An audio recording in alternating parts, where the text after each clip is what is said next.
آداب سامعین، میں ہوں صدام صدیقی۔ جناب، یوم آزادی سن 1967 پر فیض احمد فیض نے ایک دعا لکھی، آپ کی سماعتوں کی نظر۔ آئیے ہاتھ اٹھائیں ہم بھی، ہم کہ جنہیں رسم دعا یاد نہیں، ہم جنہیں سوز محبت کے سوا کوئی بت کوئی خدا یاد نہیں۔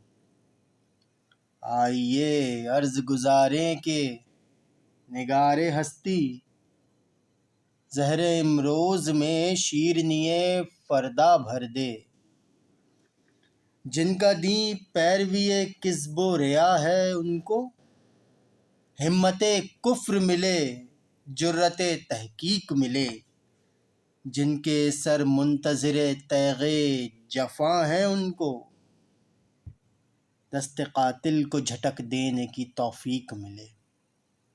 آمین۔ شکریہ۔